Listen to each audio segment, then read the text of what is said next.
حکم کیا تھا اور اس کو حکم کرنے کی وجہ کیا تھی،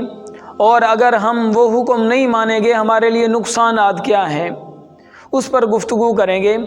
وہ اس حوالے سے ماہ ربیع الاول کے اندر اللہ رب العزت نے شراب کو حرام قرار دیا تھا،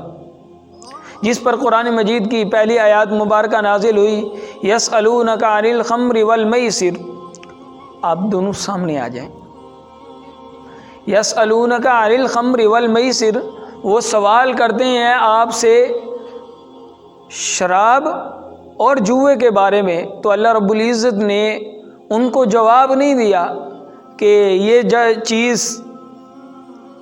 آپ کر لیں نہ کریں، پئیں نہ پئیں، تو اللہ رب العزت نے سارے سوالوں کے جوابات ہی بند کر دیے، تو فرمایا قل فیہما اثم کبیر ومنافع للناس،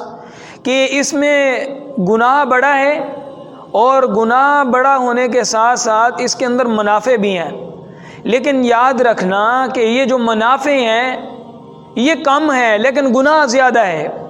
یہ پہلا اللہ رب العزت نے شراب کے بارے میں حکم فرمایا۔ جب یہ آیات مبارکہ نازل ہوئی تو حضرت عمر رضی اللہ تعالیٰ عنہ کو پتہ چلا کہ اللہ رب العزت نے شراب کے اندر یہ جو چیز ہے یہ بیان فرمائی ہے، تو اس وقت حضرت عمر رضی اللہ تعالیٰ عنہ نے دل کے اندر ارشاد فرمایا کہ اے اللہ ہمارے لیے شافی حکم ارشاد فرما دیجئے کہ شراب ہمارے لیے صحیح ہے کہ نہیں صحیح، آپ واضح حکم فرما دیں۔ تو اللہ رب العزت نے پھر دوسری مرتبہ قرآن مجید کی ایک دوسری آیات مبارکہ نازل فرمائی، یا ایھا الذین آمنوا لا تقربوا الصلاۃ وانتم سکارى حتی تعلموا ما تقولون، کہ اے ایمان والا جب تم نماز کے قریب جایا کرو اس وقت تم کیا کیا کرو، سکارا نشہ آور چیز نہ پی کر جایا کرو۔ اس لیے کہ حضرت بعض صحابہ کرام رضی اللہ تعالیٰ اجمعین کے بارے میں آتا ہے کہ انصاری ایک صحابی نے ایک دعوت کی، جب دعوت کی تو حضرت عبد الرحمن بن عوف رضی اللہ تعالیٰ عنہ اور حضرت علی رضی اللہ تعالیٰ عنہ نے وہیں پر دعوت بھی نوش کی اور کھانا بھی کھایا۔ کھانا کھانے کے بعد یا کھانے کے دوران ان دونوں حضرات نے شراب پی لی۔ حضرت علی رضی اللہ تعالیٰ عنہ نے ابھی شراب حرام قرار نہیں ہوئی تھی، یہ پہلے کی بات ہے، تو دونوں نے شراب پی لی، اور اتنے کے بعد مغرب کی نماز کا وقت ہو گیا۔ جب مغرب کی نماز کا وقت ہوا حضرت علی رضی اللہ تعالیٰ عنہ کہتے ہیں کہ صحابہ کرام رضی اللہ عبد الرحمن بن عوف نے اور اسی طرح انصاری صحابہ نے اور بھی دعوت کے اندر پہ لوگ شریک تھے، تو انہوں نے سب نے کیا کیا، مجھے نماز کے لیے آگے کر دیا کہ آپ نماز پڑھائیں۔ جب مجھے نماز کے لیے آگے کیا گیا تو میں نے سورت کافرون پڑھی، تو جب سورت کافرون پڑھی تو میں نے سورت کافرون کے اندر غلطیاں کر دیں۔ جب میں نے سورت کافرون پڑھی اس کے اندر غلطیاں کی تو اس وقت صحابہ کرام رضی اللہ تعالیٰ عنہ اجمعین کہتے ہیں کہ یہ آیات مبارکہ نازل ہوئی، یا ایھا الذین آمنوا لا تقربوا الصلاۃ وانتم سکارى، اے ایمان والا جب تم نشے کی حالت کے اندر ہو، لا تقربوا الصلاۃ، نماز کے قریب نہ جایا کرو،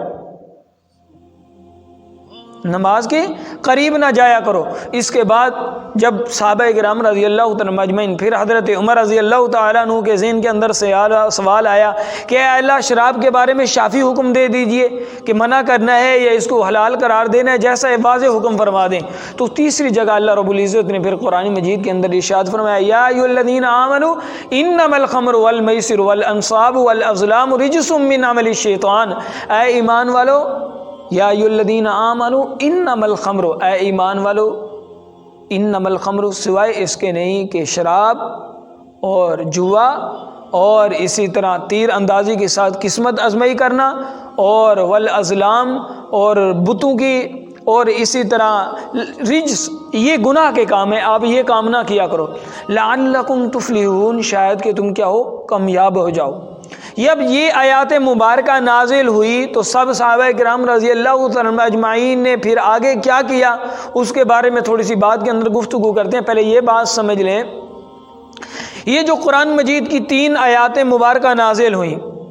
قرآن مجید کی 3 آیات مبارکہ نازل ہوئیں. پہلی یا یسألونک عن الخمر، شراب کو حرام ابھی تک قرار نہیں دیا.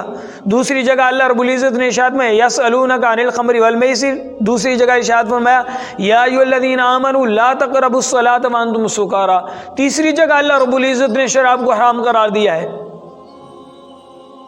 شروع کے اندر اللہ رب العزت نے نہیں حرام قرار دیا، اس کی مین وجہ یہ تھی کہ یہ جو شراب ہے یہ نشے کی چیز ہے. جب جس کو پڑ جاتی ہے اس کی عادت پڑ جاتی ہے،